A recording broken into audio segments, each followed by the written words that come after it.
Yes, and today Mike is dedicating, has asked us, and we're remembering today your cousin, Doug Calhoun, who passed away last night. And where did he live? Now, didn't I spoke to one of the Calhouns who worked for Facebook, Dan Calhoun. I spoke to. I remember I spoke to somebody. It was very nice.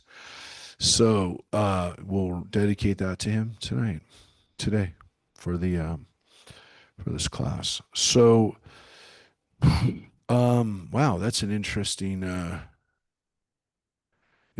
way to begin this, because we're actually going to begin this with a strange story of death. Actually, in this case, the death of King Saul. Um, yeah, today we're moving out of lineages, which we had the first 2 weeks, the different origins of nations and tribes, and how they got to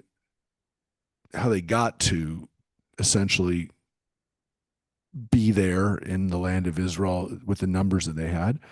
It's kind of like, I don't want to say it's the anti-numbers book of num. It's the anti to the book of Numbers, but it is definitely kind of like it in the sense that it establishes numbers that make sense for the time of the Babylonian exile, and establishing the tribal numbers during that time. Um, and so that's what we have for the first 9 chapters. And then today, as we go into chapter 10, we start like midstream. It's a weird, and obviously lots of people have pointed out, we get into the narrative and we start with King David and then a snippet about King Saul. So I'm going to show you a little bit today, the book of Samuel, which is this is based on, and you'll see very easily that it's based on the book of Samuel, and what's there and what's not there. And more importantly, actually, almost everything is there. There's some very minor differences, and in some cases, like in most cases, actually, what we're going to read here in Chronicles is verbatim from Samuel, but it is in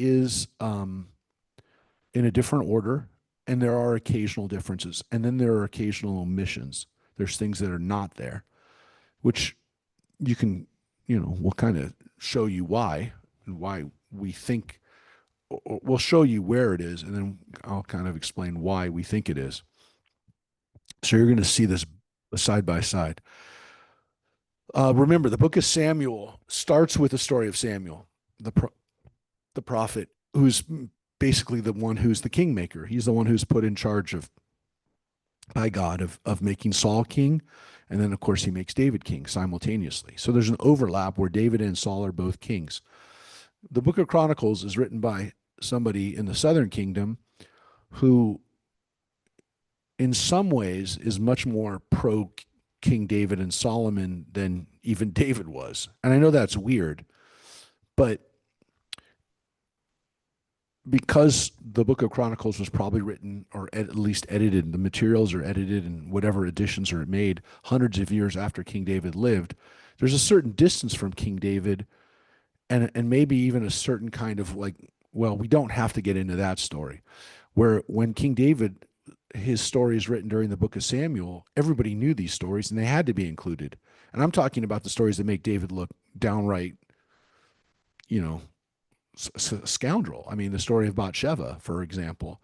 There are several stories in the book of Samuel that we just don't have, because the person who edited this and put this together didn't want to go over that, and was not interested in telling you the whole story. As I said before,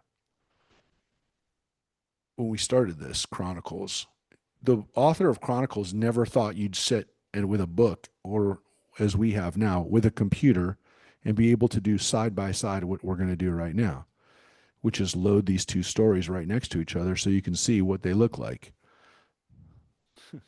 And even if you don't read Hebrew, and again, I'm going to show you because you need to kind of look at the Hebrew, even if you just see them as characters, you'll see when you see these words like Uplishtim nilchumu Israel, and you see over here Uplishtim nil nilchamu beYisrael, you can see that these are the same words.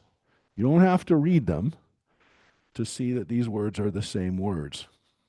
Um, there is, If you just look at the letters, Mark, yes, right, without, and I've yes, translated it very similarly, yeah, but there are a couple of suffixes and prefixes and the like that are different. yeah, It's almost like if you were to compare the English or the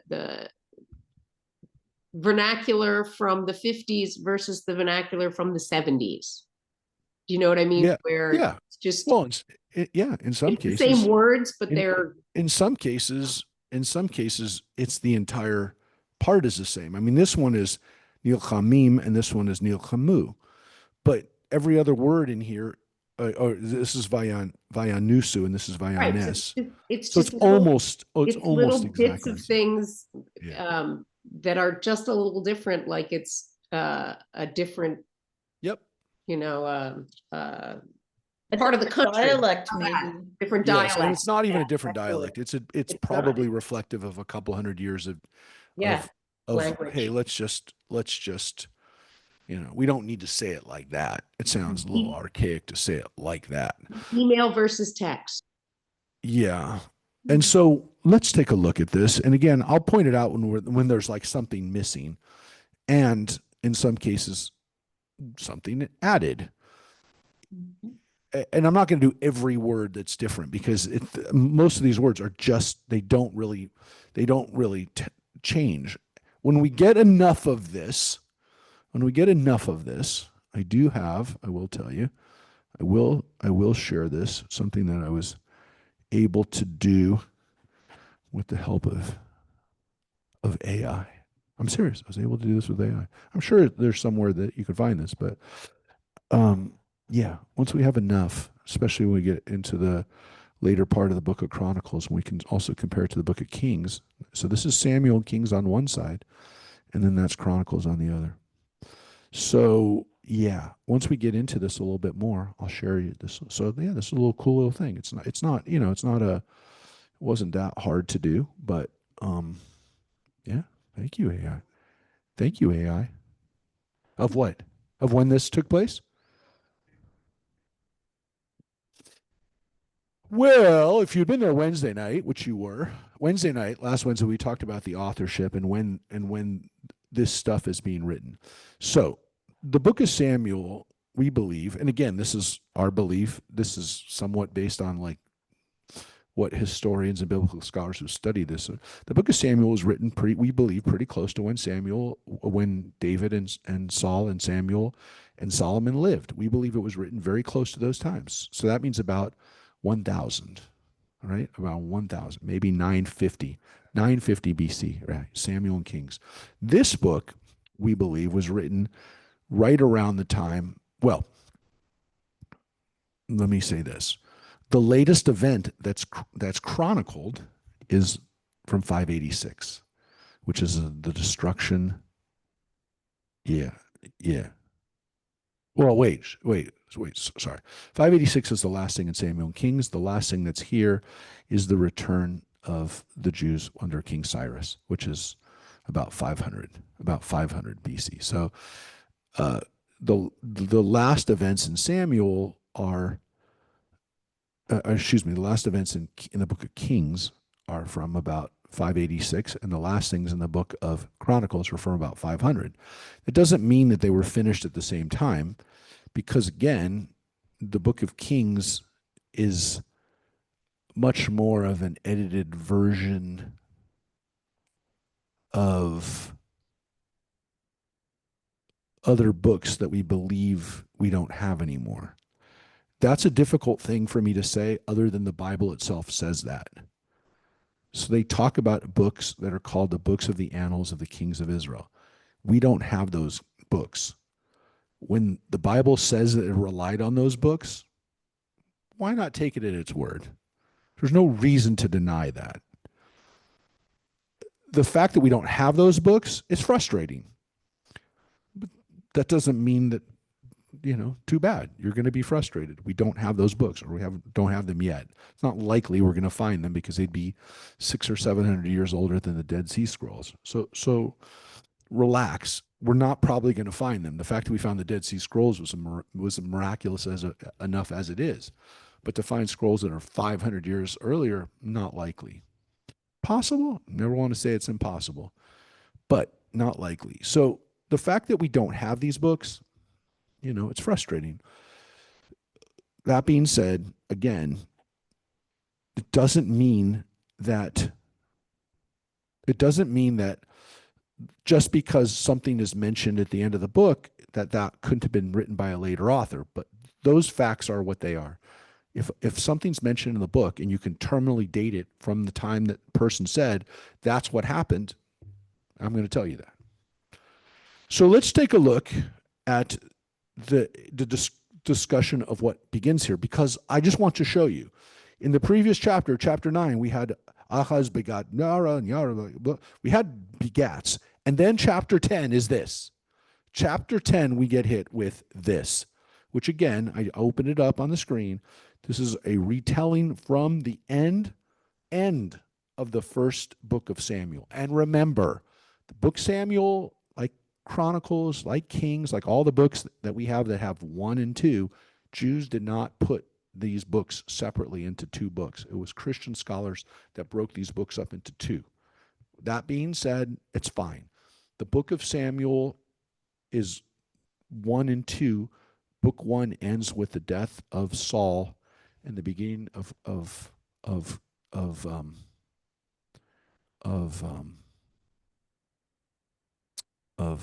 the beginning of the rule of King David is where 2 Samuel starts. So, that being said, yeah. Of almost the same. That the person, so John just asked, what's the purpose of almost the same? The purpose, and again, this is what most biblical scholars will tell you.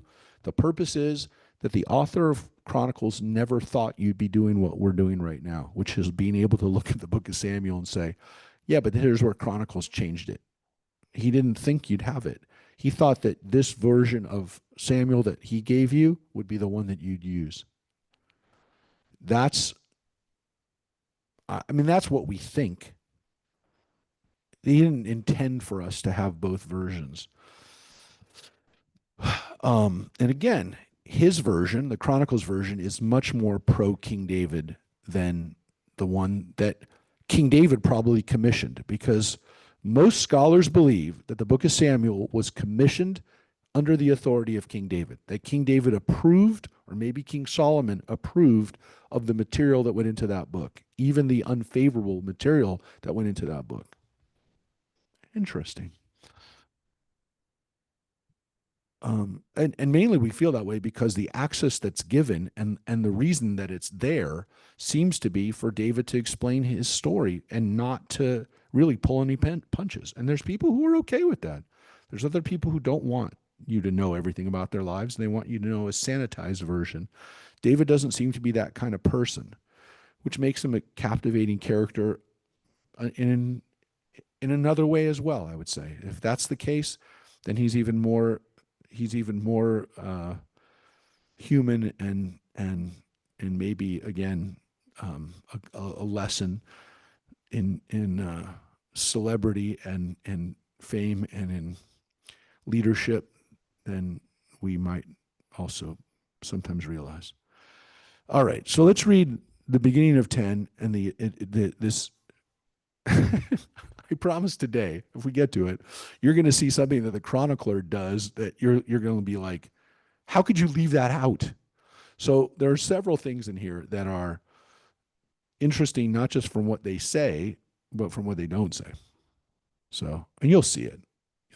But I'll point it out for you in case you don't.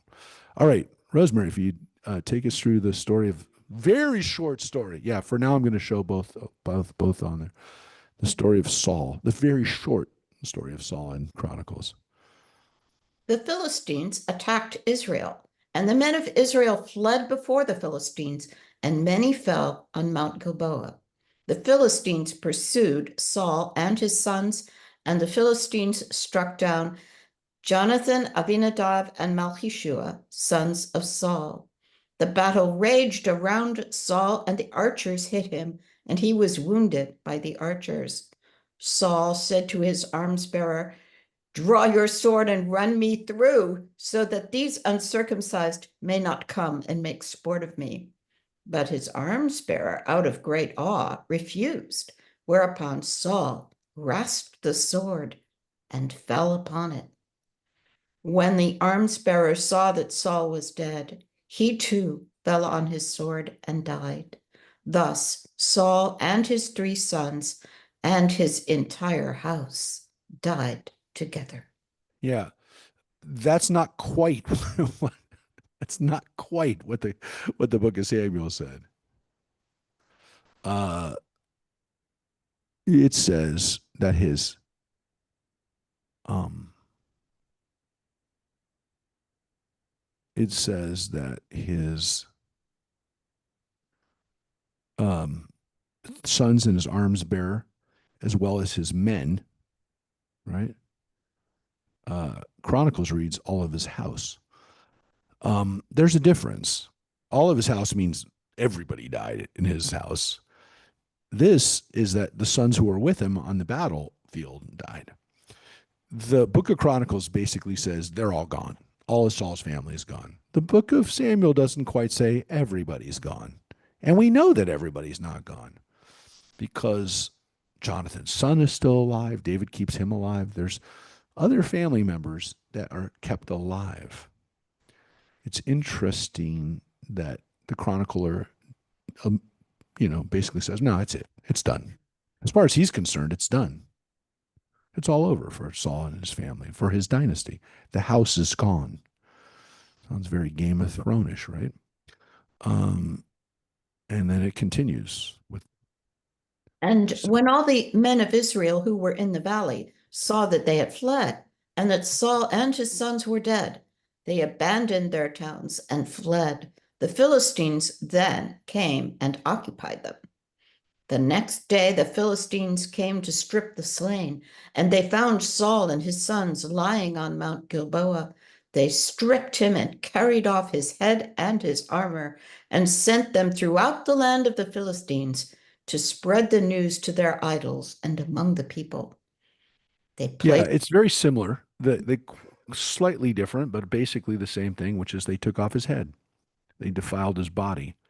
That's a very important part of this, which is that when they found Saul's body, the Philistines they defiled it, which is something that we've seen the enemies of the modern nation of Israel do, which is one of the reasons why Israel wants the bodies back, why it was such an important part of what Israel has asked for, because in Judaism we believe in burying the dead and giving them respect. That's part of this story.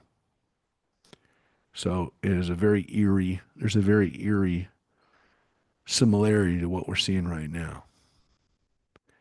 You won't see that in basically any other country. I mean, America still wants the remains of our Vietnam War veterans, and they're still occasionally will find bodies, and the Vietnamese will provide that. They're not an enemy anymore.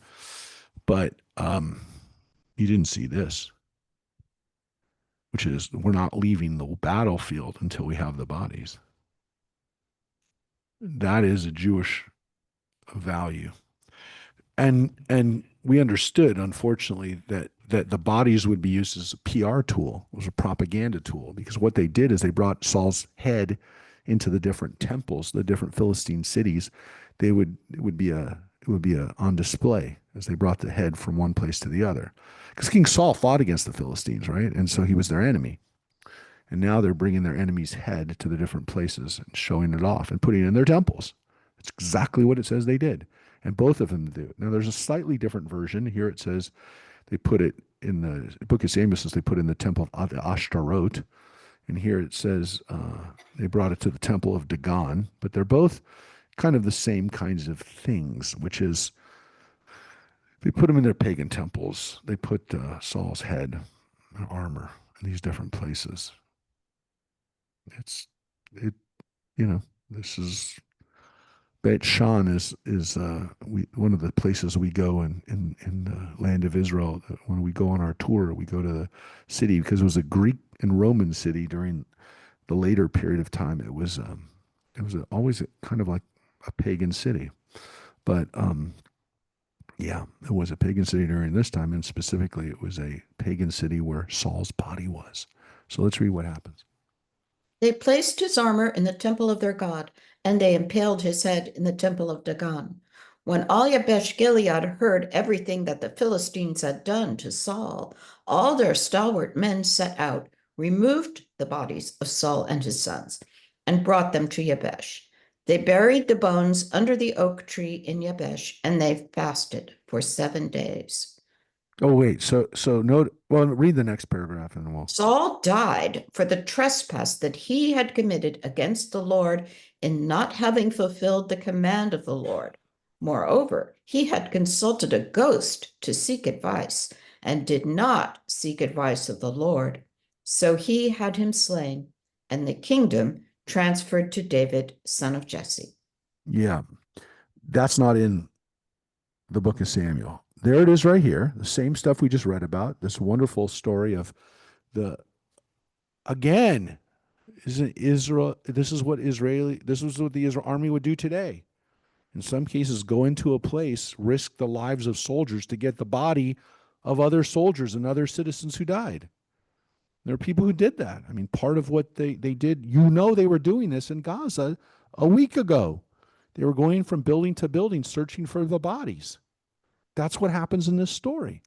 The men of Yabesh Gilead, this one part of the north in Israel, who had a commitment to Saul because they loved Saul as a leader, they went in and they got his body and they brought it back. They did a rescue operation for the body. Now that's in both stories. Both Samuel and Chronicles have that story, which, by the way, shows you that Saul was loved by at least some of the people of Israel, and David's group, the kingdom of Judah, doesn't dispute that, and they celebrate that to some extent, right?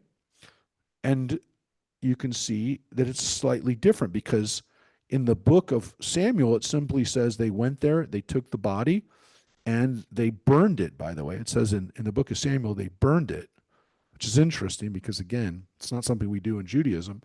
But again, maybe the body was in such bad shape that they felt like they had to. I mean, we don't really know. But it's not what you normally do. And they burned them and then buried it. Yeah. Yeah. Oh, yeah, we're going to dive into it right now. Because, yes, as John's going to point out, I hope, that's not in the book of Samuel. This is the theological reason for why Saul has his kingdom taken away.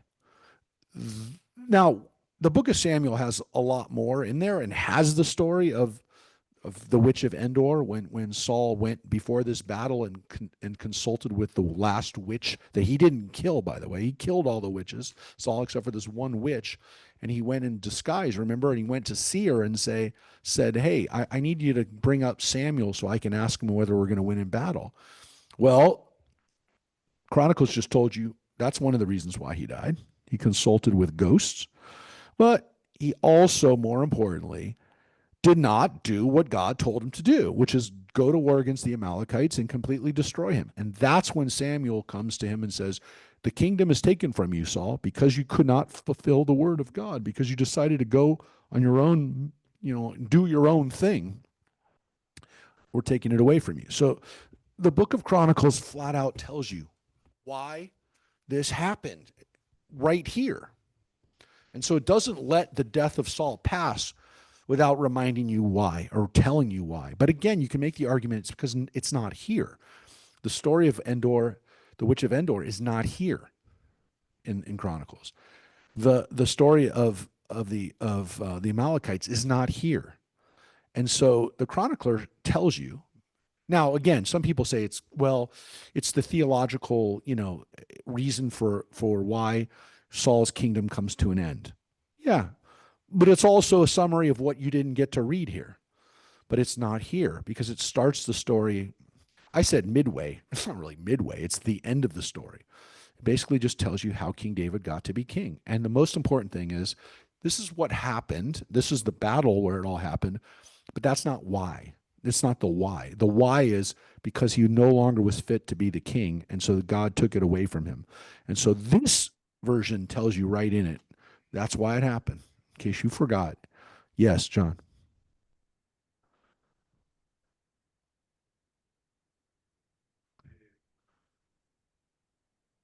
Yeah, that God used the Philistines to punish them. Yes, that's exactly what it says. God, yes, God, God had him slain by the Philistines. Now, yeah, it's this is a theological problem for us as Jews because as we've talked about when we talked about the destruction, the worst example in the Bible is the destruction of the temple by Nebuchadnezzar. The Jewish take on that is that Nebuchadnezzar did God's will. Nebuchadnezzar can't really fully be faulted. I mean, he is faulted and he is punished, and his kingdom is taken away from his descendant. His kingdom doesn't last very long. His dynasty doesn't last long because he's an evil guy who killed a lot of Jews. But he's doing it as God's agent. And so there is a very strange thing with Nebuchadnezzar and with any enemy of the Jews because he's an agent of God. He's an agent of destruction for God. Doesn't mean he's good. He's not good. It doesn't make him good. He's still a killer of Jews. But he's doing it with God's permission and God's kind of, I'm going to use you. I'm going to use you. That's a problem, my friends, because that's really no different than how some people would then contextualize in modern era Hitler. Hitler did God's work because Jews were moving away from the Torah, and so to punish Jews, we had the Holocaust. It's a horrible, horrible idea, but it's one that we've had for a long time, which is that these agents of God's destruction are evil. It doesn't take away them being evil, but God lets them do it. And that's something that I have a problem with. I have to say, I have a problem with that logic, but there is a lot. That's their logic. Their logic is that if we're God's people, the only way we could get hurt is if God allowed it to happen. And that's the way you make sense of it. That's the way some people make sense of it. Yeah. I don't like it. I admit I don't like it, but people have followed this and it makes me upset when I hear it. Yeah, John.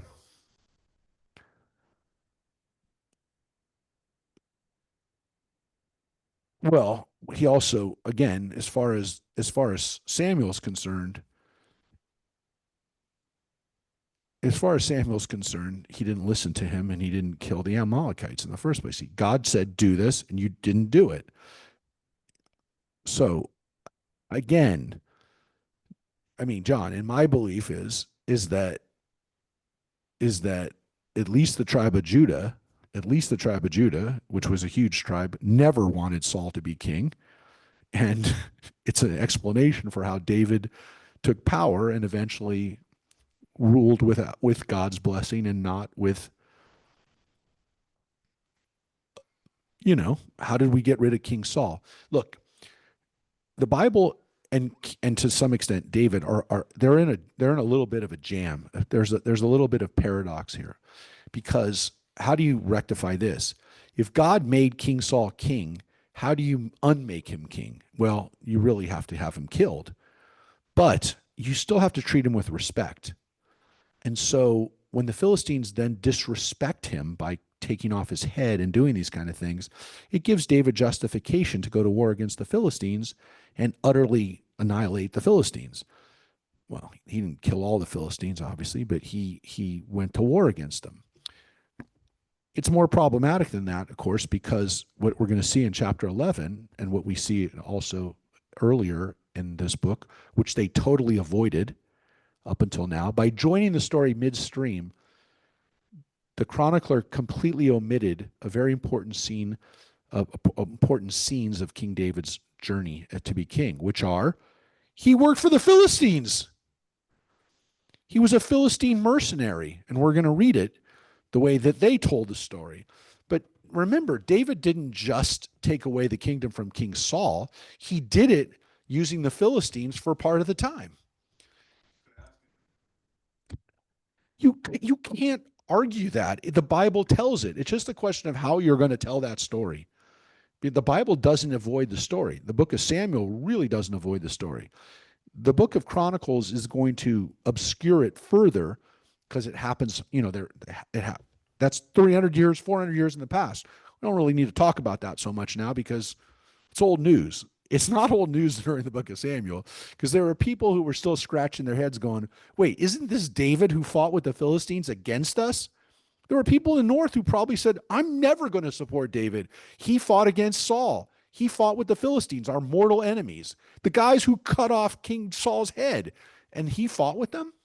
Look, this is the story of King David. This is why David is such a perplexing and such an astounding character, because he does things that are problematic.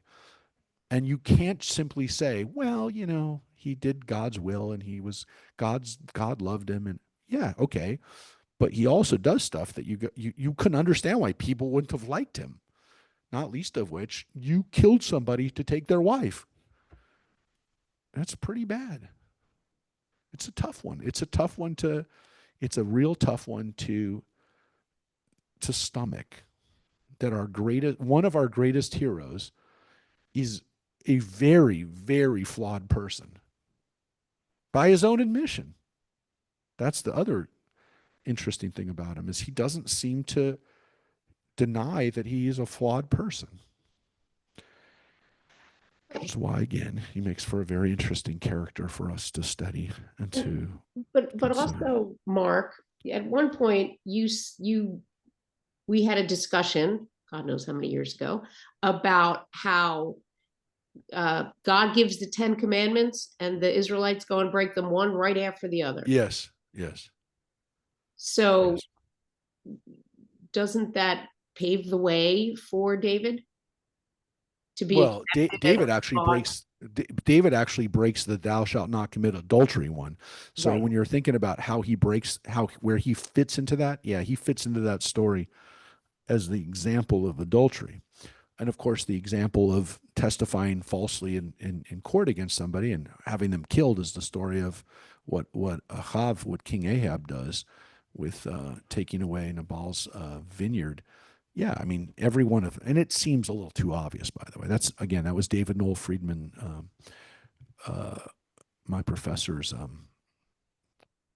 theory that the Bible was the books of, basically Deuteronomy through Kings are organized by the Israelites breaking all the commandments and then getting exiled.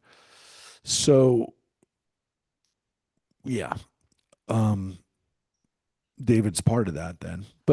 But David is also a guy that you have to confront because the Bible, especially the story of the kings, the dynastic story is wrapped around him.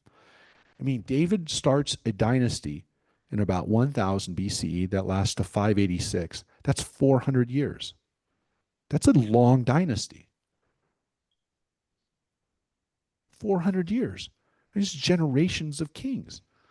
It's generation of a family that's able to hold on to power in a very volatile area of the world.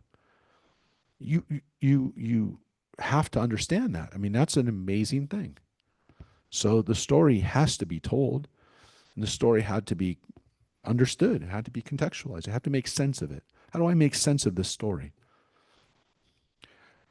The reason I took off the split screen is because we don't have a split screen right now. Oh, well, actually, that's not true. We just have a later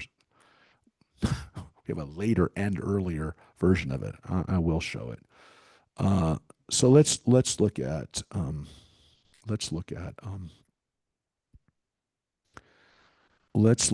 chapter 11, because chapter 11 steps back in time and it goes back to about Well, actually, no. This one, sorry. Um, this one starts in the book of Second Samuel, so it's a few chapters later, and then it also skips ahead as well, and then goes back again. So let's take a look at chapter 11, and I'll put over here what's in the other telling of it in the book of Samuel. So remember, Second Samuel begins with Saul's now dead, and that's why the Christian scholars broke it there, because they said this is a good place for us to break the book of Samuel. Saul's dead, and now David's taken over, and then the rest of the book of Samuel is King David's rule, and then the book of Kings kind of begins with the death of David. The first few chapters of Kings are the death of David and the taking over of Solomon. So that's the way it's kind of broken up. All right, so let's take a look. Here's Chronicles, and here's what happens when David becomes king. All Israel gathered to David at Hebron and said, "We are your own flesh and blood. Long before now, even when Saul was king, you were the leader of Israel, and the Lord your God said to you, 'You shall shepherd my people Israel. You shall be ruler of my people Israel.'" And that's pretty much what's in Second Samuel. Now, again, a few of the chapters were skipped over. I'll just show you quickly. We are going to kind of go back to some of this, but what was skipped over in the first 4 chapters of Second Samuel is what David does when he becomes king, which is basically does away with the rest of Saul's people. And it's about the death of Abner, who is Saul's chief of staff, who's murdered by Joab, by David's cousin, who's a bloodthirsty lieutenant, his capo, if you will, if you want to use the mafia term. He's the head of his enforcers, and it's not in this book of Chronicles because it's a bloody and not very complimentary set of stories about how David took over. But when chapter 5 begins in the story, it's the Israelites basically coming to David and saying, we always loved you. Even when Saul was king, we loved you. When Saul was trying to kill you, we still knew you were the guy who had to be king, but we really couldn't do anything. And this is the paradox, which is, how does David assert his kingship, and how does he justify the fact that he was a rebel king when Saul was king under God's mandate? Because if you can get rid of a king who's got God's mandate, you might get rid of me one day. So it's really, really tough for somebody who basically took power in kind of a coup, right? It wasn't a easy coup in the sense that like he just went in one day and said, "You're done." He let the Philistines do the work for him. And he also, of course, helped the Philistines do that. But regardless, it's not an easy coup. It's not one of these quick coups where they just come in and kill the president or the general and say he's not in charge anymore. The people are kind of now, okay, David, you're the king, and these are the tribes of Israel. These are the northern tribes, not the tribe of Judah that was already backing David. This is the northern tribes. So you are the king. So here's what they did. All the elders of Israel came to the king at Hebron, and David made a pact with them in Hebron before the Lord. And they anointed David king over Israel, according to the word of the Lord through Samuel. David and all Israel set out for Jerusalem, that is Jebus, where the Jebusite inhabitants of the land lived. David was told by the inhabitants of Jebus, "You will never get in here." But David captured the stronghold of Zion. It is now the city of David. Yeah, that's Jerusalem. Now, this story will also say that. But notice it skipped over this part, which is that David was 30 years old when he became king, and he reigned for 40 years. In Hebron, he reigned over Judah for 7 years, and in Jerusalem, he reigned over everybody for 33 years. So the book of Samuel tells you he was king for 7 years in Judah without, you know, when I tell you it's a long coup, 7 years is a long time. It's a long time, right? It's a rebellion, really, right? It's a long time rebellion in the South. This book didn't tell us that. It basically just said he's king. He's king now. Okay. Didn't tell us that part. Didn't tell us he was king for 7 years before he was king over everybody. But then it talks about the capture of Jerusalem, which is pretty much a similar thing. So here's what it says. David said, whoever attacks the Jebusites first will be the chief officer. Joab, son of Zeruiah, attacked first and became the chief. David occupied the stronghold, therefore it was renamed the City of David. Yeah, and it's a little bit different. Here it talks about the Milo, that area of in the city of David, which we've now uncovered, right? Um, and it's part of the excavations we actually walk through. That's where we walk through, John. When we walk through the city of David, this is the area. This is the area that he talked about. He talks about here. He does that, and again, according to this, that's how Yoav, kind of becomes established. But Yoav was already established. He's just established further by helping to capture Jerusalem, which was not an easy. At least the people of there didn't think, the people who lived there, the Jebusites, didn't think it could be captured, and they captured it pretty easy. The story here then goes into the construction of David's palace. That's a little different than what we have in the Chronicles. Let's read what the Chronicles tells us now. David also fortified the surrounding area from the Milo roundabout, and Joab rebuilt the rest of the city. David kept growing stronger, for the Lord of hosts was with him. And these were David's chief warriors, who strongly supported him in his kingdom, together with all Israel, to make him king, according to the word of the Lord concerning Israel. And now the book of Chronicles completely jumps. I mean, it's going to jump. I don't even know if I'm going to go all the way through here because it's going to jump back, but let me see if I can do it. It won't take too long. No, it's taking too long to load. We actually jumped to about chapter 23 of the book of Samuel now, of 2 Samuel, to have this list of who David's main generals were. This long list of his helpers, which is very much like what you have in the book of Chronicles when we go through all the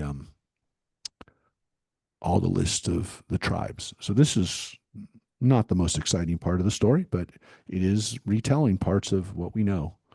This is the list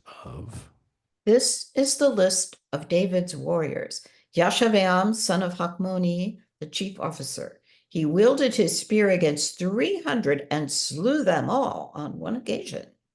Next to him was Eleazar, son of Dodo, the Ahohite. He was one of the 3 warriors. He was with David at Pasdamim when the Philistines gathered there for battle. There was a plot of ground full of barley there. The troops had fled from the Philistines, but they took their stand in the middle of the plot and defended it, and they routed the Philistines. Thus the Lord wrought a great victory. 3 of the 30 chiefs went down to the rock to David at the cave of Adullam, while a force of Philistines was encamped in the valley of Rephaim. David was then in the stronghold, and a Philistine garrison was then at Bethlehem. David felt a craving and said, "If only I could get a drink of water from the cistern which is by the gate of Bethlehem." So the 3 got through the Philistine camp and drew water from the cistern which is by the gate of Bethlehem, and they carried it back to David. But David would not drink it, and he poured it out as a libation to the Lord. For he said, "God forbid that I should do this. Can I drink the blood of these men who risked their lives?" For they had brought it at the risk of their lives, and he would not drink it. Such were the exploits of the 3 warriors. Yeah, and as you can see, there it is. I brought it up. 2 Samuel 23. It's the same story. This really great story of how when David was fighting, they broke through the Philistine lines to get him some water from his home spring that he loves so much. I really love, what would be the example? You know what I'd really love? A bagel from New York. New York is surrounded by the occupying army, and your army goes in, your soldiers sneak in there, get you a couple bagels from the shop, from H&H, and then they come back and bring you the bagels, and I can't eat these. You risked your life for getting me these bagels. It's a wonderful story of loyalty and duty, and trying to serve your king. But David couldn't do it. He didn't expect these people to do this for them. And he couldn't eat it and couldn't drink it in good conscience. So this story is in the book of Samuel, but it's way later. It's way later. It's literally 18 chapters later, after all the story of Absalom's rebellion, after all the story of all the crazy things that were going on in King David's kingdom during that time. We went to this story, which was not really the story, the stories of David's soldiers, right? We'll keep going, go a little further. You'll see what happens. Abishai, the brother of Joab, was head of another three. He once wielded his spear against 300 and slew them. He won a name among the three. Among the three, he was more highly regarded than the other two, and so he became their commander. However, he did not attain to the other three. Yep, that's also here. This inner circle.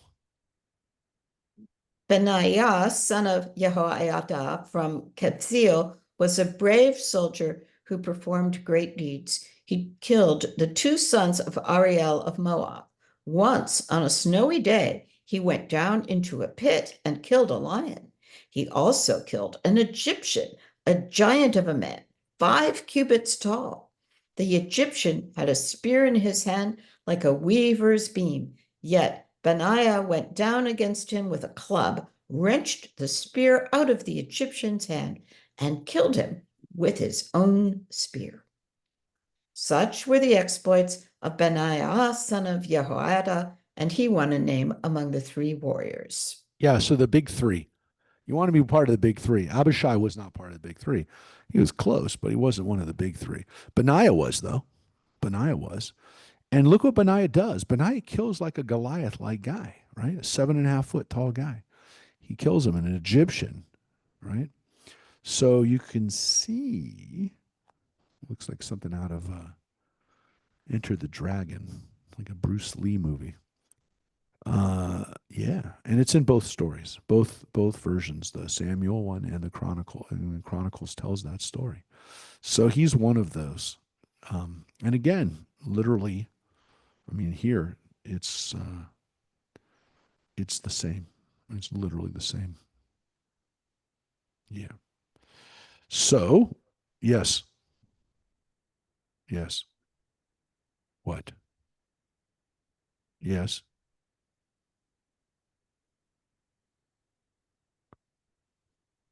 Yes. They use the Ark of the Covenant as, yeah, yes. Yes.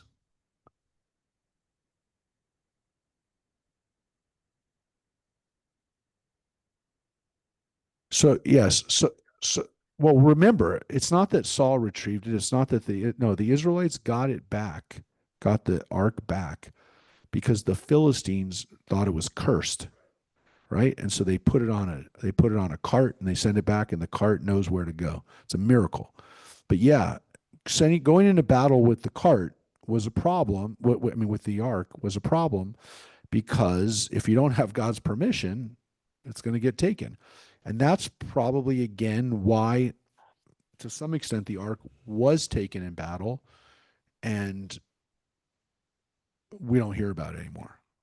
We believe the Egyptians took it, which is what the Raiders of the Lost Ark is based on. Is why is it in Egypt? Because according to the Bible, the last people we see with it are the Egyptians.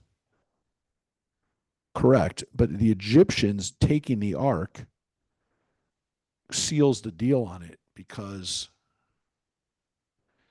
can't use it anymore, and we don't get it back.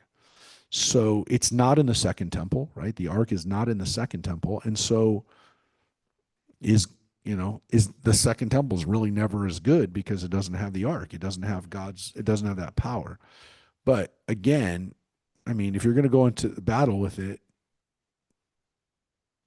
it's a little risky.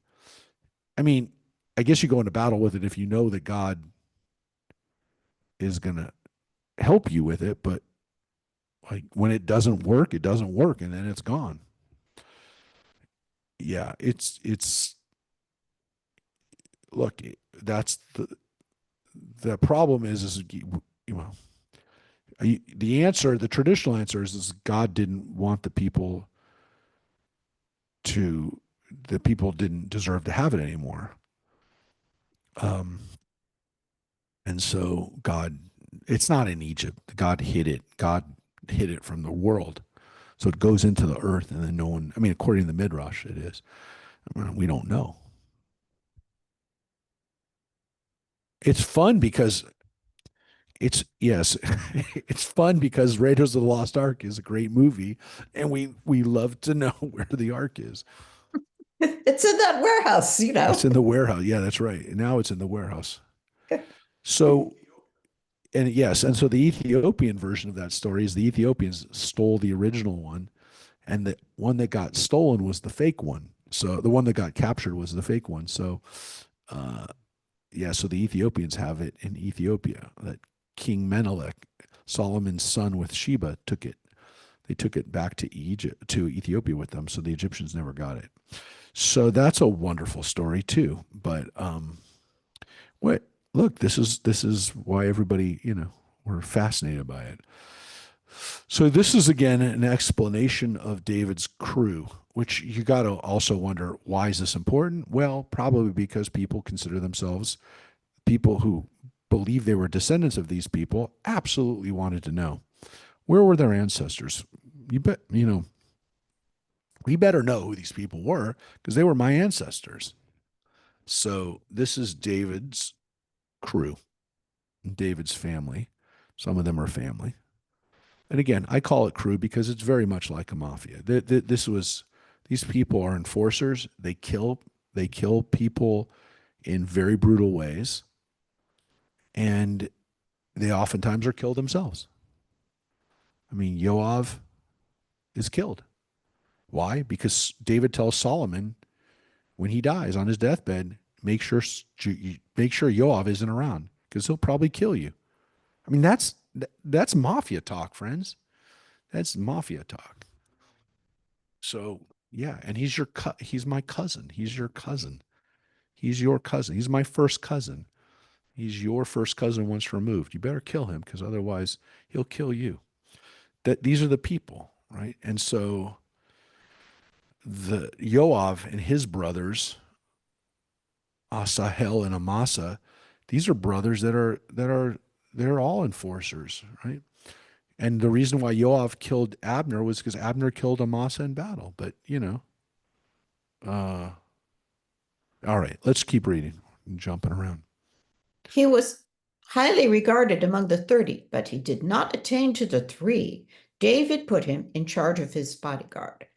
The valiant warriors, Asahel, brother of Joab, Elhanan, son of Dodo from Bethlehem, Shemot the Hararite, Helez the Pelonite, Eras, son of Ikesh from Tekoa, Abiezer of Anatot, Zevakai the Hushite, Eli the Ahohite, Mahrai the Netophahite, Heled, son of Baanah the Nephthatite, Ittai, son of Rivai from Gibeah of the Benjaminites, Benaiah of Piraton, Hurai of Nahali Gaash, Abiel the Arbitite, Asmavet the Bahrumite, Eliabah of Shaalbon, the sons of Hashem the Gizonite, Jonathan, son of Shageh the Hararite, Ahiam, son of Sekar the Hararite, Eliphal, son of Ur, Hefer, the son of Merakatite, Ahiah the Pelonite, Hezro the Carmelite, Naarai the son of Ezbai,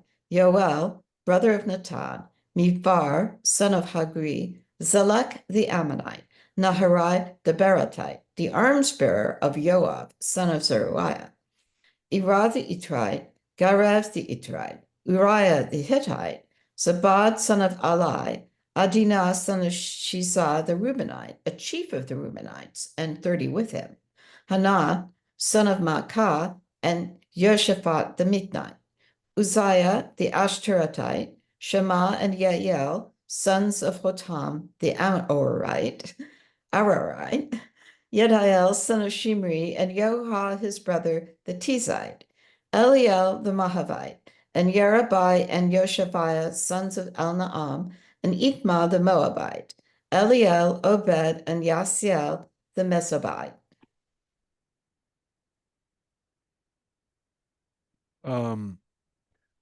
Yeah, that's the end of that list, which as you can see is not the same list that we have here.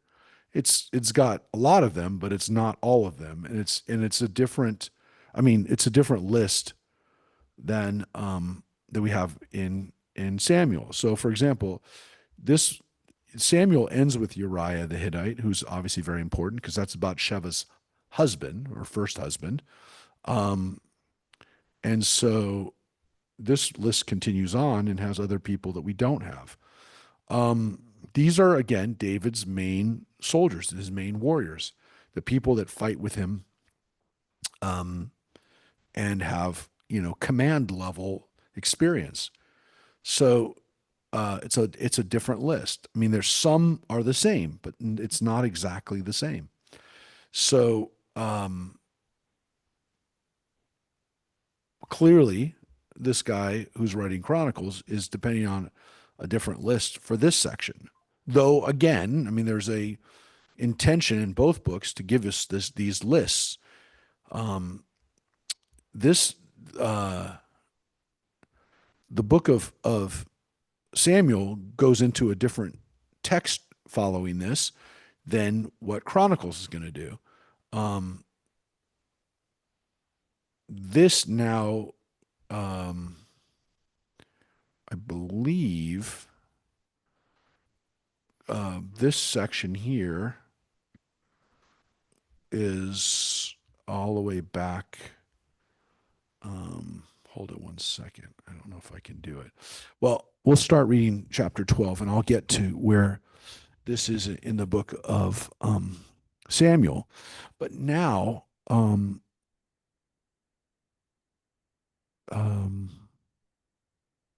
again, we'll continue with this section here, which is again a different. It's different from what we would read if we were reading Samuel, because here's where Samuel talks about the census that's taken. The census is in the book of Chronicles. It's a very important part of the book of Chronicles, but it's not yet here.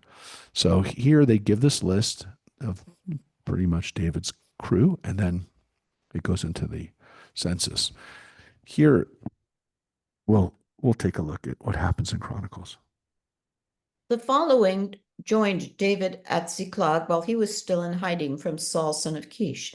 These were the warriors who gave support in his name. They were armed with the bow and could use both right hand and left hand to sling stones or shoot arrows with the bow. They were kinsmen of Saul from Benjamin. At the head were Ahiezer and Joash, sons of Shema of Gibeah, and Yeziel and Pelet, sons of Asmavet, and Berakah and Jehu of Anatot.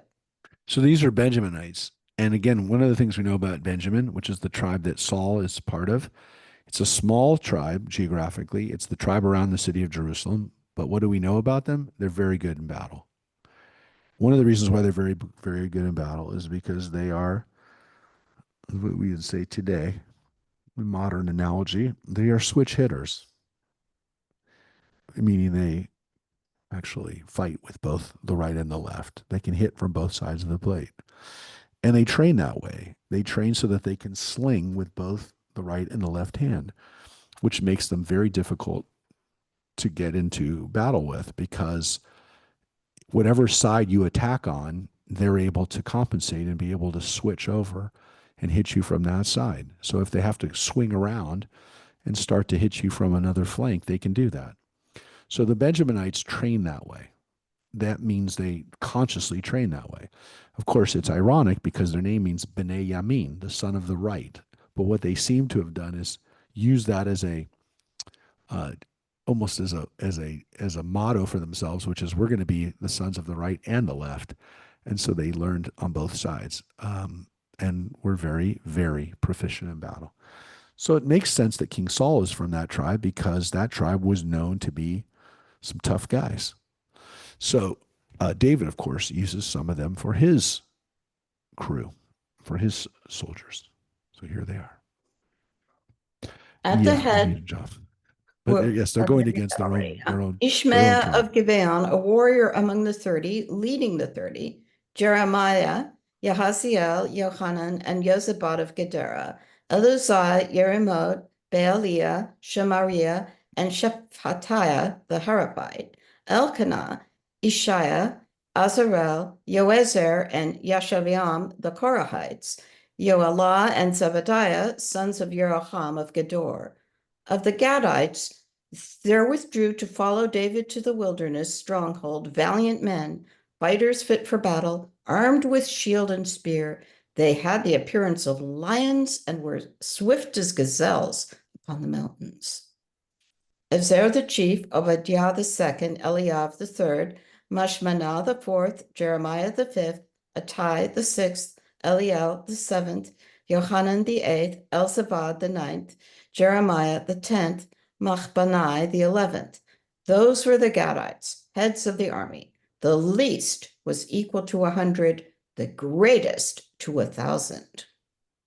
These were the ones who crossed the Jordan in the first month, when it was at its crest, and they put to flight all the lowlanders to the east and west. So again, these are other northern Israelite soldiers who fought with King David, who are being singled out for recognition.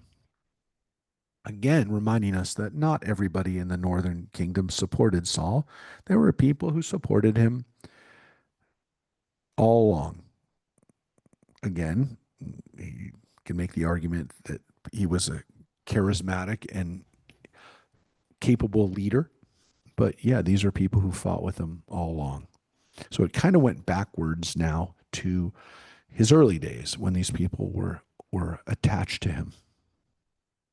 Some of the Benjaminites and Judahites came to the stronghold of David, and David went out to meet them, saying to them, "If you come on a peaceful errand to support me, then I will make common cause with you. But if to betray me to my foes, for no injustice on my part, then let the God of our fathers take notice and give judgment." Yeah, and this is David's way of saying, look, if you're here to mess with me, you're going to die. But if you're going to fight with me, then we're going to be in good shape. And so that is what he does. He takes these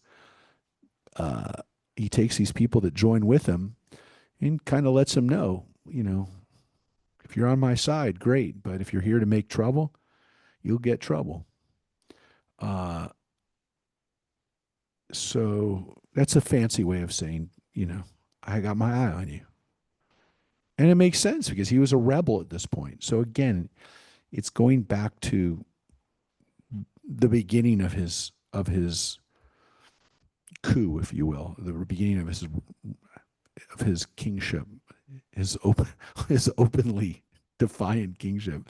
This is again why I remind people that King Saul is king over a united kingdom for like 20 years. It's not a very long time that the north and southern kingdom are united. About 20 years of King Saul's the first king. Once David separates, it's already over. And then once King Solomon loses control over the north with Jeroboam, the north is split off. It already starts to happen before Solomon's even dead. His son Rehoboam can't keep it together at all. They literally won't. The north won't make him king. When they come to his coronation, the north says, "No, this is over."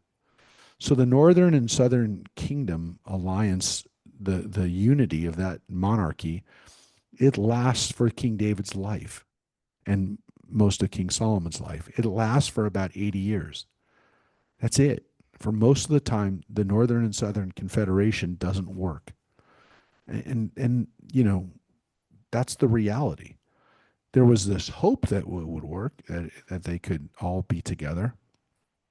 And why do I think that's important to remind you? Well, the whole story of the tribes, of this unifying story that the people turn for, to some extent, a justification for this, and for, again, maybe you can make the argument, like, we need a common myth, we need a common story, we need a common, like, okay, whether or not it's true or not, well, whether or not it's factual or not, whether or not these all were at one time sons of Jacob, the point is that they needed that story in order to be a country, be a nation where um, where we were we were at one time all one family, right? And let's preserve that, or let's re-engage that idea.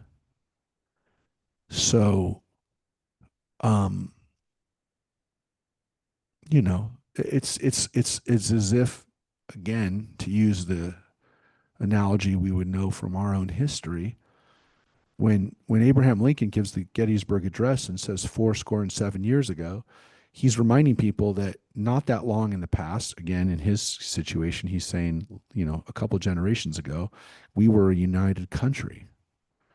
And so he uses those words to remind people that, the Civil War is over, and that we have to move on. We have to reunify. We have to go back to that common understanding of, we are one country. Because, again, for much of those first 87 years, the United States didn't behave that way. I mean, we know that when you read about the 1820, the the compromise, the Missouri Compromise, or whatever. All these things were basically because the country didn't see itself as one country. So when you remind people that they have a common story, then you help them see themselves as one people. So the stories of the tribes are very important for that reason. And remember that as we read this story, that these people, they have a story of their commonality, but it's not always working. And it doesn't work. It doesn't work for most of that 700 years that we know of. They're not unified. So it was an ambitious project that didn't quite work. So let's read what happens. Then the Spirit seized Amasai, chief of the captains. We are yours, David, on your side, son of Jesse, at peace with you, and at peace with him who supports you, for your God supports you. So David accepted them and placed them at the head of his band.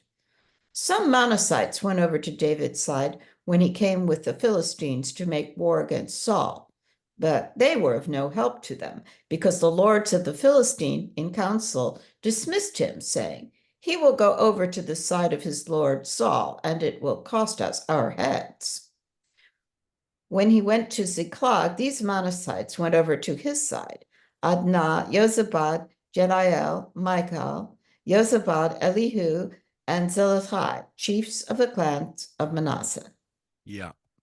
So what they're talking about there was that scene early in the book of Samuel where the King Achish of Ziklag, I'll just bring it up right at the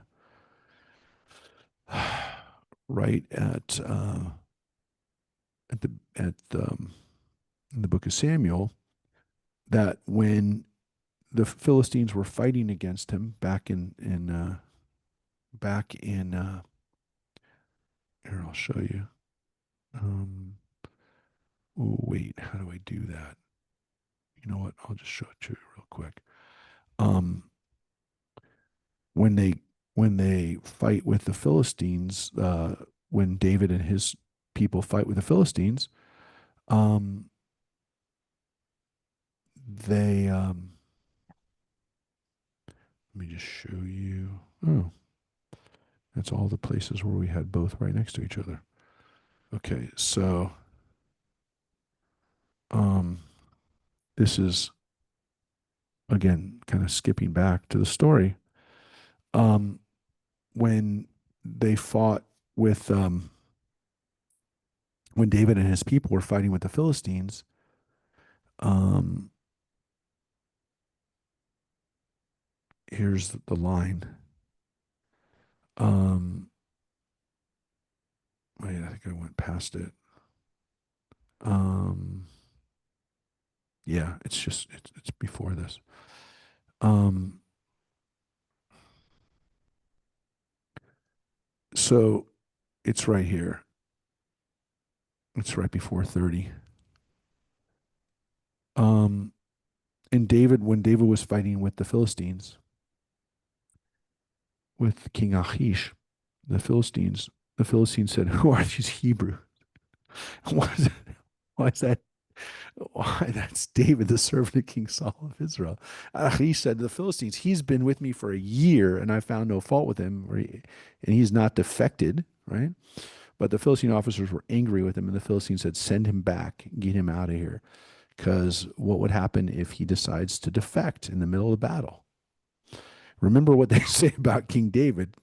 Saul has slain thousands of us, and David has he slew 10,000s of us.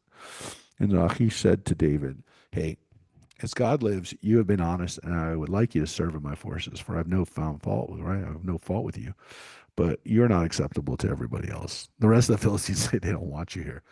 By the way, when people say to me, like, "Do you believe this stuff happened?" Yes, I 100% believe it, because this conversation is so believable and sounds like it was taken down, like David told this story to people, or somebody who was with David told this story and knew this story happened. The story totally is very believable. It's also completely uncomfortable for us to read that David is fighting with the Philistines and the Philistines don't trust him. Most of the Philistines don't trust him because they know he's been fighting against us. And they're like, can we trust him if we go into battle with Saul that he's not going to flip over? So, yeah, I believe it happened. I don't believe anyone would make up this story. It's too tough. It's too tough for come on, it's tough for David, I think. I mean, so that's what this is telling us the story of, right? These guys who fought with him. Yeah. All right. It was they who gave support to David against the band, for all were valiant men, and they were officers of the force. Day in, day out, people came to David to give him support until there was an army as vast as the army of God. These are the numbers of the men of the armed bands who joined David at Hebron to transfer Saul's kingdom to him in accordance with the word of the Lord. Yeah, and the book of Samuel never says those words. Never says those words. Who joined David at Hebron to transfer Saul's kingdom to him. They never say those words. It's the chronicler. I mean, the chronicler he doesn't care. Yes, we're transferring it over. It's a transfer. No, it was much more, it was much messier than that. It's bloody and it's people died. And there were Israelites that were looking over the other side of the battlefield and saw David fighting against them. It's very hard, if you're an Israelite, to forgive David for that. It's very hard for somebody to say years later, "Yeah, David's our king. You remember that guy when he fought for the Philistines?" That's the reality, folks. This is a messy, messy, messy story. And the Chronicles is not really concerned with the messiness of this. The transfer, the peaceful transfer. It wasn't a peaceful transfer. It wasn't a transfer. And by the way, that's not the only translation you could use. I mean, there's, um, well, Lahasev Malchut. Lahasev, yeah, well, no matter what, it's not messy. So these are the people that fought with David back then, back when he was a rebel. Judahites, equipped with shield and spear, 6,800 armed men. Shimeonites, valiant men, fighting troops, 7,100, Of the Levites, 4,600. Jehoiada, chief officer of the Aaronites, with him 3,700. Zadok, a young, valiant man, with his clan, 22 officers. Of the Benjaminites, kinsmen of Saul, 3,000 in their great numbers, hitherto protecting the interests of the house of Saul. Yeah, and you can understand why they pointed that out. These are Saul's own family members that had his own clan, his own tribe, that had gone over to David's side. You'd expect them to be with Saul, but no, they were fighting with David. And so the chronicler definitely points that out. Yeah. And these are the other tribes of the north that had already, these tribes people who had already gone over. Of the Ephraimites, 20,800 valiant men, famous in their clans. Of the half tribe of Manasseh, 18,000 were designated by name to come and make David king. Of the Issacharites, men who knew how to interpret the signs of the times to determine how Israel should act, their chiefs were 200, and all their kinsmen followed them. Yeah, and it seems like the Israelites have some kind of inside information, right? They're the signs of the times is another way of maybe saying they understood like the sciences a little bit, right? They understood how to know from the wind or from the clouds what's going on. Signs of the times are not necessarily like political prognosticators. It's more like maybe they understood nature, but yeah, Israelites, and it's and their chiefs were 200. It doesn't even say how many of them went, but they had 200 chiefs that were with them. All the kinsmen of those chiefs were there. So, maybe it's another several thousand people. Of Zebulun, those ready for service, able to man a battle line with all kinds of weapons, 50,000, giving support wholeheartedly. Of Naphtali, 1,000 chieftains with their shields and lances, 37,000. Of the Danites, able to man the battle line, 28,600. Of Asher, those ready for service to man the battle line, 40,000. From beyond the Jordan, of the Reubenites, the Gadites, and the half tribe of Manasseh, together with all kinds of military weapons, 120,000. All these fighting men, manning the battle line with whole heart, came to Hebron to make David king over all Israel. Likewise, all the rest of Israel was of one mind to make David king. Yeah, it didn't seem like that at first. It definitely wasn't quite like that. It was not quite all of like mind. There was stuff that had to be cleared out first, which is these numbers seem really, really high, like really high. But whether or not the numbers are high or not, it doesn't even matter because the book of Chronicles makes it seem like there was a lot more support for David than the book of Samuel does. And the book of Samuel was written much closer to the events. And it was also written by people who were part of David's own family. So why would we, or sanctioned by David? So why would we not think that that's an accurate thing? This one seems to be like skimming over it a little too much. Here we go. They were there with David 3 days, eating and drinking, for their kinsmen had provided for them. And also their relatives as far away as Issachar, Zebulun, and Naphtali brought food by ass, camel, mule, and ox, provisions of flour, cakes of figs, raisin cakes, wine, oil, cattle, and sheep in abundance, for there was joy in Israel. Yes. And the story kind of breaks off in the middle because here it says, Then David consulted with the officers of the thousands and the hundreds, with every chief officer. David said to the entire assembly of Israel, if you approve, and if the Lord God our God concurs, let us send far and wide to our remaining kinsmen throughout the territories of Israel, including the priests and Levites in the towns where they have pasture lands, that they should gather together to us in order to transfer the ark of our God to us, for throughout the days of Saul, we paid no regard to it. yeah, that's not exactly true either. But at least the way that the story tells us, Saul did not appreciate how important the ark was. And I mean, you could say that Saul was a little bit more careful with the ark than David was. But regardless, because Saul didn't necessarily take it off in the battle every time. But no, less reckless. David was more reckless. Saul was less reckless. David is basically, or the chronicler is basically saying here that David cared more about the ark than Saul did. I mean, that's what he just said. It says he did not. Saul paid no regard to it. It does not seem like that was necessarily the case, but again, if Saul didn't take it out into battle every time, it's not because he didn't think it was important. It could be that he thought it was very important. He didn't want to get it captured. But regardless, it's not one of, it doesn't seem to be one of Saul's priorities. That might be somewhat the case, which is that Saul spends a lot more time fighting in battle than he does being able to build the city like David does.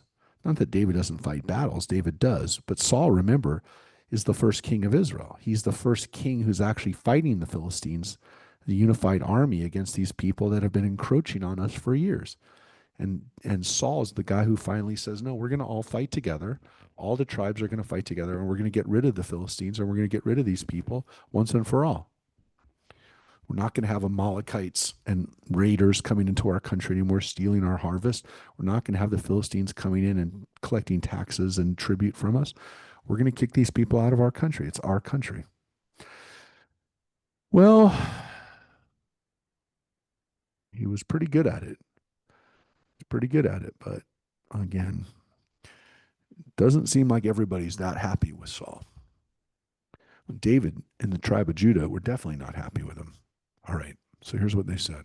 The entire assembly agreed to do so, for the proposal pleased all the people.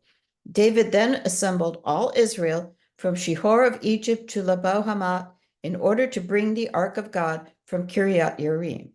David and all Israel went up to Baalah, Kiryat Yearim of Judah, to bring up from there the ark of God, the Lord enthroned on the cherubim, to which the name was attached.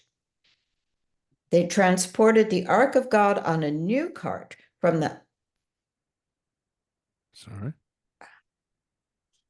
Yep. From the house of Abinadab, Uzzah, and Ohio guided the cart. And David and all Israel danced before God with all their might, with songs, lyres, harps, timbrels, cymbals, and trumpets. But when almost the same, back and forth. But when they came to the threshing floor of Kidon, Uzzah put out his hand to hold the ark of God because the oxen had stumbled. The Lord was incensed at Uzzah and struck him down because he laid a hand on the ark, and so he died there before God.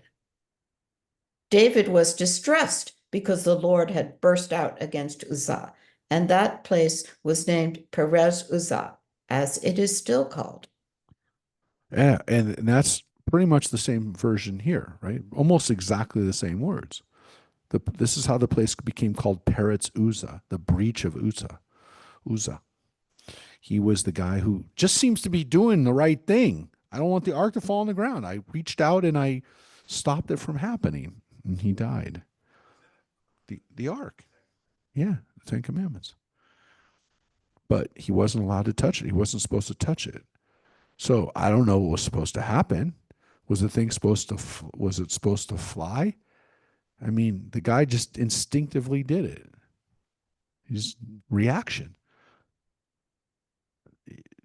It was probably longer than our arc in the sense that it was longer distance, not as high. I can't remember the exact dimensions. I can show it to you, but again, it's on a cart, so it's not being carried even by people at this point. It's on a cart. So yeah, they didn't touch it though, right? It had rings on the side of it like we have, and they put the poles through the rings. So you don't touch the ark. You're only touching the poles that go into the rings. So you can't touch the ark itself. It's too powerful. So you're not supposed to touch it. take it out of the box, right? That's what they do in the Raiders of the Lost Ark. Come on, man. They put the poles through it and they pull it out. You can't touch it. He touched it and he died. And it scared the hell out of David. Look. David was afraid of God that day. He said, "How can I bring the ark of God here?" So David did not remove the ark to his place in the city of David. Instead, he diverted it to the house of Obed-Edom the Gittite. The ark of God remained in the house of Obed-Edom in its own abode 3 months, and the Lord blessed the house of Obed-Edom and all he had. Okay, so uh that's the way this story ends. In the book of Samuel, um, you have that David hears about Obed-Edom's house being blessed because the ark is there. So David's scared of it. David is scared of the ark. Um, and then we have this wonderful story of David dancing in front of the ark. We're going to get to that. But let's read a little bit more. We'll get to it. Okay. King I Hiram promise. of Tyre sent envoys to David with cedar logs, stonemasons, and carpenters to build a palace for him. Thus, David knew that the Lord had established him as king over Israel and that his kingship was highly exalted for the sake of his people, Israel. David took more wives in Jerusalem, and David begot more sons and daughters. These are the names of the children born to him in Jerusalem: Shemua, Shabab, Natan, and Solomon, Ibhar, Elishua, and Elpelet, Nogah, Nepheg, and Yaphia, Elishama, Beeliada, and Eliphelet. When the Philistines heard that David had been anointed king over all Israel, all the Philistines went up in search of David. But David heard of it, and he went out to them. The Philistines came and raided the valley of Rephaim.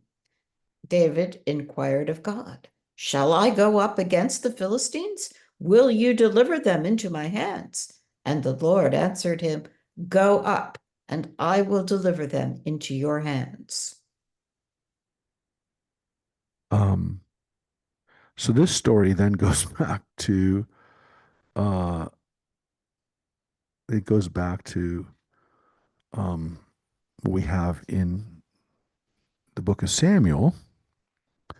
And that is, again, we don't have this whole story of David killing off Saul's inner soldiers, but we do have um, David fighting against the Philistines in Rephaim, which is in chapter 5. So it goes back to here. Um, David inquired of God, "Shall I go?" Right? Let's read that. Thereupon David ascended Baal Perazim, and David defeated them there. David said, "God burst out against my enemies by hands as waters burst out." That is why that place was named Baal Perazim. They abandoned their gods there, and David ordered these to be burned. Once again, the Philistines raided the valley. David inquired of God once more, and God answered, "Do not go up after them, but circle around them and confront them at the baka trees. And when you hear the sound of marching in the tops of the baka trees, then go out to battle, for God will be going in front of you to attack the Philistine forces." David did as God had commanded him, and they routed the Philistines from Gibeon all the way to Gezer.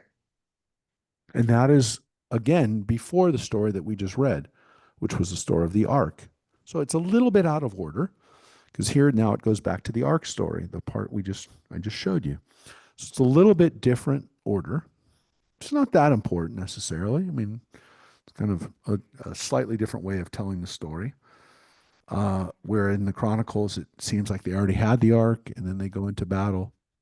Um, it's not really that important, the difference, I don't think.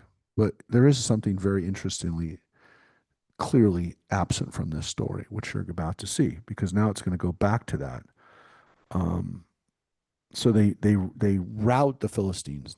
This is the big battle of Rephaim, and then the battle here in the battle here at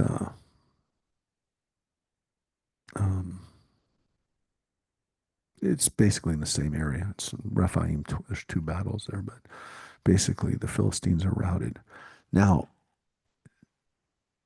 now we get to chapter 15, which is back to this story, which is one of my favorite stories in the book of Samuel, which is, David became famous throughout the lands, and oh, sorry. the Lord put the fear of him in all the nations. He had houses made for himself in the city of David, and he prepared a place for the ark of God and pitched a tent for it. Then David gave orders that none but the Levites were to carry the ark of God, for the Lord had chosen them to carry the ark of the Lord and to minister to him forever. David assembled all Israel in Jerusalem to bring up the ark of the Lord to its place, which he had prepared for it.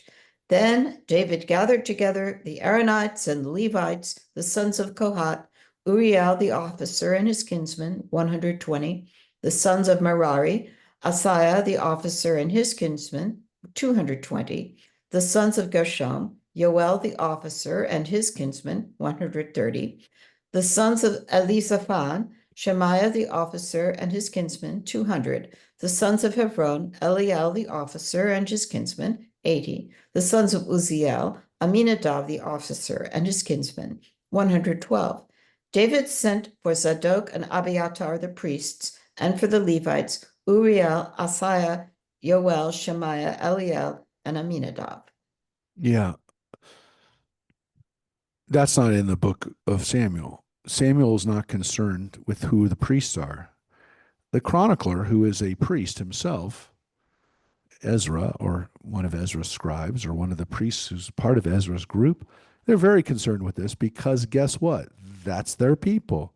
These are their ancestors. And so we have this list of priests and Levites that are important to priests and Levites. That's not in the book of Samuel. So Samuel doesn't have certain things in it that this guy had sources for, which are the priestly logs, maybe, of those times. We are going to now read something that is completely absent from the book of Chronicles, which is pretty important. I think it's pretty important. It's one of my favorite stories in the whole Bible. Honestly, one of my favorite stories. Okay.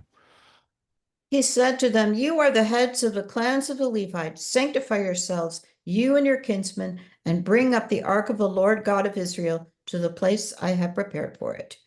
Because you were not there the first time, the Lord our God burst out against us, for we did not show due regard for him. The priests and Levites sanctified themselves in order to bring up the ark of the Lord God of Israel. The Levites carried the ark of God by means of poles on their shoulders, as Moses had commanded in accordance with the word of the Lord. David ordered the officers of the Levites to install their kinsmen, the singers, with musical instruments, harps, lyres, and cymbals, joyfully making their voices heard." Yeah. So carry it with the poles. Get those poles out. Yeah. So when it says that they sanctified themselves, yeah, they went through. The word is vayit kadshu, right? To make themselves holy. Probably again, washing themselves, putting on new garments, and the priests and the Levites were both part of this amazing ritual of bringing the ark into the city of Jerusalem, which for David is arguably, besides being the first king and winning all these battles which make him king, you could make the argument that like you don't do that unless you can't be king unless you do that. Bringing the ark into Jerusalem and making it the religious capital is the most important thing that David does. Well, he establishes the dynasty, but this is what it does by making it the religious center of the country. So that's why we have this wonderful story that's in Samuel, and it's also in Chronicles with even more detail, you'd say, because Chronicles, again, is written by priests who did this. They're written by the people, the family that did this. The priests are the ones who did this. And again, now 500 years later, their family is still talking about it because it's so important. So they bring it in. Yep. So the Levites installed Heman, son of Yoel, and of his kinsman Asaph, son of Berechiah, and of the sons of Merari, their kinsman, Etan, son of Cushiah.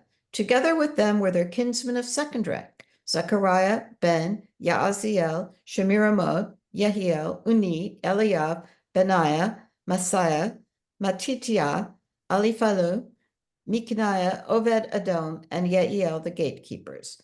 Also, the singers Heman, Asaph, and Etan to sound the bronze cymbals.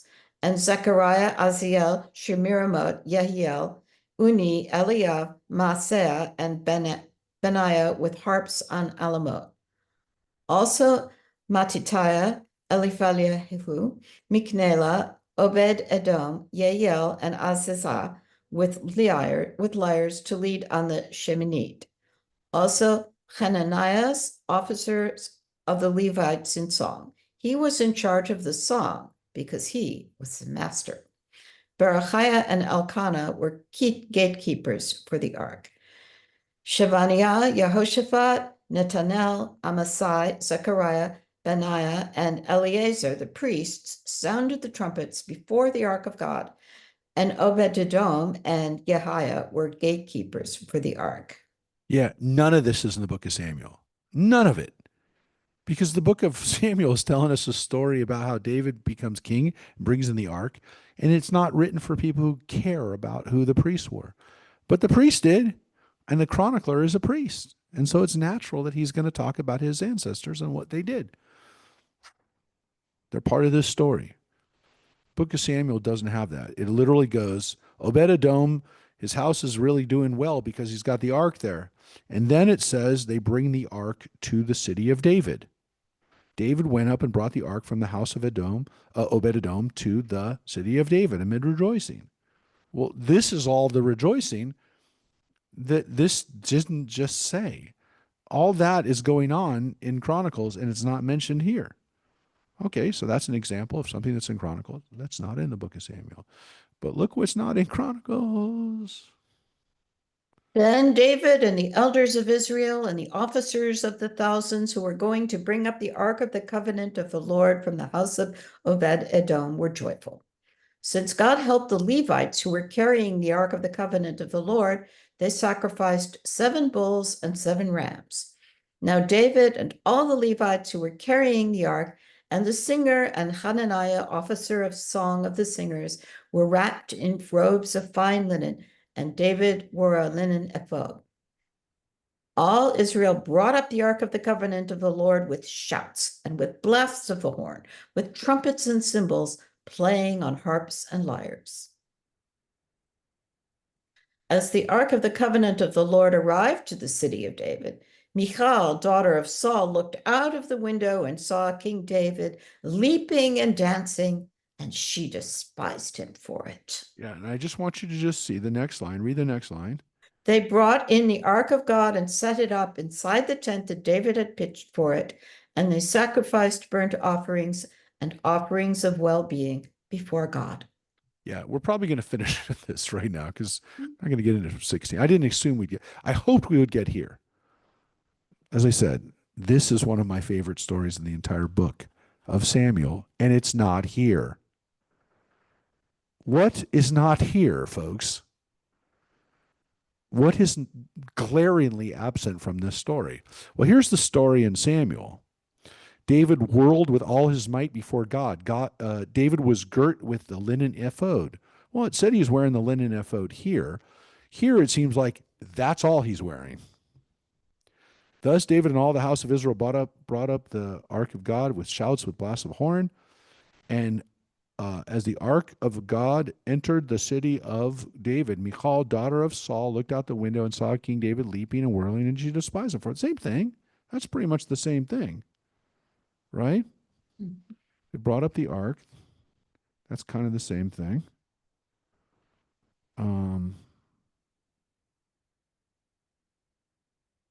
But let's read a little bit more, Rosemary, and then I'll comment on this. So maybe we'll read part of 16. Sorry. Keep going. When David finished sacrificing the burnt offerings and the offerings of well-being, he blessed the people in the name of the Lord. And he distributed to every person in Israel, man and woman alike, to each a loaf of bread, a cake made in a pan, and a raisin cake. Yeah, the raisin cake business is still there, man. They love the raisin cake. He gave everybody a raisin cake, right? That is in both. It's in both. A little different, but pretty much in both. Keep He going. appointed Levites to minister before the ark of the Lord, to invoke, to praise, and to extol the Lord God of Israel. Asaph, the chief, Zechariah, second in rank, Yeiel, Shemiramot, Yehiel, Mattithiah, Eliav, Benaiah, Obed-Edom, and Yeiel, with harps and lyres, and Asaph sounding the cymbals, and Benaiah and Yahaziel the priests with trumpets regularly before the ark of the covenant of God. Then on that day, David first commissioned Asaph and his kinsmen to give praise to the Lord. Praise the Lord, call on his name, proclaim his deeds among the peoples. Sing praises unto him, speak of all his wondrous acts, exult in his holy name. Let all who seek the Lord rejoice. Turn to the Lord, to his might, seek his presence constantly. Remember the wonders he has done, his portents and the judgments he has pronounced.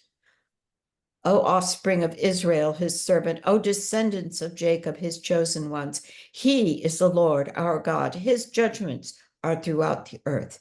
Be ever mindful of his covenant, the promise he gave for 1,000 generations, that he made with Abraham, swore to Isaac, and confirmed in a decree for Jacob, for Israel as an eternal covenant, saying, to you I will give the land of Canaan as your allotted heritage. You were then few in number, a handful, merely sojourning there, wandering from nation to nation, from one kingdom to another. He allowed no one to oppress them. He reproved kings on their account. Do not touch my anointed ones. Do not harm my prophets. Sing to the Lord, all the earth. Proclaim his victory day after day. Tell of his glory among the nations, his wondrous deeds among all peoples. For the Lord is great and much acclaimed. He is held in awe by all divine beings. All the gods of the people are mere idols, but the Lord made the heavens. Glory and majesty are before him. Strength and joy are in his place. Ascribe to the Lord, O families of the peoples. Ascribe to the Lord glory and strength. Ascribe to the Lord the glory of his name. Bring tribute and enter before him. Bow down to the Lord, majestic in holiness. Tremble in his presence, all the earth. The world stands firm, it cannot be shaken. Let the heavens rejoice and the earth exult. Let them declare among the nations, the Lord is king. Let the sea and all within it thunder, the fields and everything in it exult. Then shall all the trees of the forest shout for joy at the presence of the Lord, for he is coming to rule the earth. Praise the Lord, for he is good. His steadfast love is eternal. Declare, deliver us, O God, our deliverer, and gather us and save us from the nations to acclaim your holy name, to glory in your praise. Blessed is the Lord, God of Israel, from eternity to eternity. And all the people said, Amen, and praise the Lord. That is Psalm 105 with a little bit of Psalm 106 tacked at the end. And then they do all this wonderful things here of dedicating the temple. We're not going to finish necessarily the whole thing because I want to show you what was totally omitted, which is David dancing around the ark. And then David brought it up, shouts of the blast horn. And what happens next? As the ark of God entered the city of David, Michal, right, despised him from it, saw him leaping around. They brought the ark, placed it in there. They offered they sacrificed burnt offerings, kind of did what they did there. They said he blessed the people in the name of God of hosts. That could have been just what he just did right there. That's the blessing right there, right? Blessed is the Lord. Or sorry, this part here. Deliver us, O Lord, our deliverer, right? Blessed is the Lord, God of Israel, from eternity to eternity. Min olam va'ad olam. Okay? But he gives them the cakes, and then he comes home. And David went home to greet his household, and again, one of my favorite stories in the Bible. And Michal, the daughter of Saul, came out to meet David and said, Didn't the king of Israel do honor to himself today, exposing himself today in the sight of the maidservants of his subjects, as one of the riffraff might expose himself? And David answered Michal, it was before God who chose me instead of your father and all his family and appointed me ruler over Israel, God's people. I will dance before God and dishonor myself even more and be low in my own esteem. But among the maidservants that you speak of, I will be honored. So to her dying day, Michal, daughter of Saul, had no children. Now, one line in the book of Chronicles that says that Michal saw it and despised him. You saw it. It said, it's not that it's not there. It's there with nothing. And so much nothing. And this is true, my friends. As the Ark of the Covenant of the Lord arrived at the city of David, Michal, daughter of Saul, looked out the window and saw King David leaping and dancing, and she despised him for it. If you just read Chronicles, what would you not know about that story? That was the end of their relationship. Yes, that's true. But it's something that's so obvious you don't even realize that it's there, that it's not there. You know it because you know it, but pretend that you didn't know it. You're all thinking way too far ahead. You're already overthinking it. David, it comes to the city of David. Michal, daughter of Saul, looked out of the window and saw King David leaping and dancing. What doesn't it say about Michal? Anywhere. And we read further so you would see that it's not there. Oh, that she's married to him. Yeah. You wouldn't know from that they're even married. Now, you and I know it. The readers know it, whatever. I mean, somebody knows it, but they didn't even call it out. They don't say one time. And I promise you, I looked at it again because somehow I think I'm going to read it, and in some alternate universe, I'm going to wake up and they didn't do this. She is not mentioned as his wife anywhere in the book of Chronicles. Not one time in the book of Chronicles does it say that she's married to him. Now, again, everybody says, but everybody knew it, and it was all part of the common knowledge of what we knew, and everybody knew that story. And so he didn't have to tell it. The chronicler didn't have to tell it. But if the chronicler didn't know that we're going to have these two stories next to each other hundreds of years later and now thousands of years later, how would you know that? Yeah, if you didn't have that book, how would you know that? So he said it, and I think it's a pretty amazing story. And I think when people say to me, do you think this really happened? Oh, I think that really happened.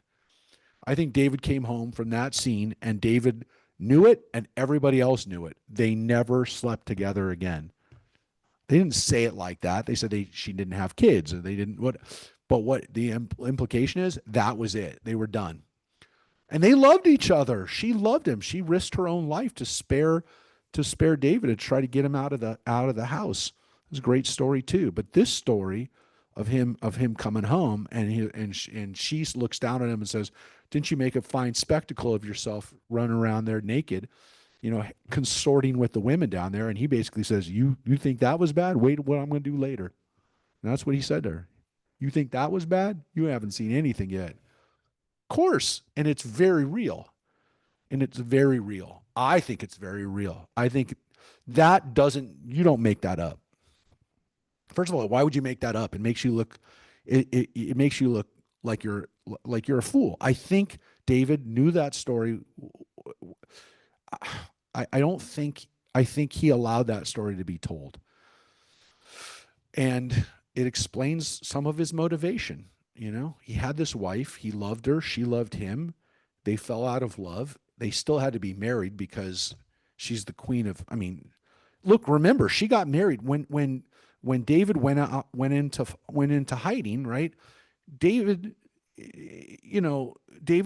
going out marrying other women, having more kids, and Saul takes her and marries her off to Paltiel. She's married to somebody else who loves her, Remember the story of him being separated. It's not in the Chronicles, but in the book of Samuel, when Paltiel is told, get out of here, which, I mean, get out of here. They could have easily killed him to get rid of him. He cries. He's crying when his wife is taken away from him. I mean, that's a very human story. So I don't think it's made up. I don't think you make up that kind of stuff. It's too human. It's too real. There's no reason why, if you could not tell that story, you just don't tell it. And this Chronicle guy doesn't tell it. He doesn't have to. But wow, what a story. And it's not here. And so we would never know the story if we didn't have the book of Samuel. So these stories are amazing stories in Samuel. The sanitized version is the Chronicles version that we have. I showed it to you today because I wanted you to see it side by side. And we didn't spend too much time on it, but I think you really need to see that and see what the intention of these two stories are. So in the coming weeks, as we get more into the stories of King David and King Solomon, I will show you again, and we'll refer back to that chart that I showed you, and we'll look at the differences between them, because now it'll become more and more apparent what the agenda is, because it's not just, well, we're going to tell this or we're not going to tell that. There's a reason for it. And obviously part of it is to sanitize King David and make him look a little bit more heroic or a little less problematic, I would say. And that's what we'll be doing. So Hag Sameach, everybody. And thank you, Rosemary, for reading and for taking us through these stories. Are you going to be doing anything for Simchat Torah in the north? We did it actually last night. We danced with the Torah, and and of course, we're also celebrating the release of the hostages. So it was a very wonderful gathering that we had. And we'll be doing unrolled that the Torah scroll and rolled it back up again. Was it a good turnout? Oh yeah, it was a good turnout. Nice. And they do. I got an aliyah because they do an aliyah for anybody. They call up everybody who's over 70, and then they did another one where they had the children come up, and they, of course, children don't usually do it, but they did it that night under the hookah. Nice. Very cool. All right, everybody. Chag Sameach. We'll see you hopefully tonight, and we'll be sharing our songs and sharing. We'll be streaming as well. So take care, everybody. Chag Sameach. Chag Sameach. See you tonight. Celebrating. All right. Bye-bye. Chag Sameach. Have a good time tonight. Thanks. We'll miss you.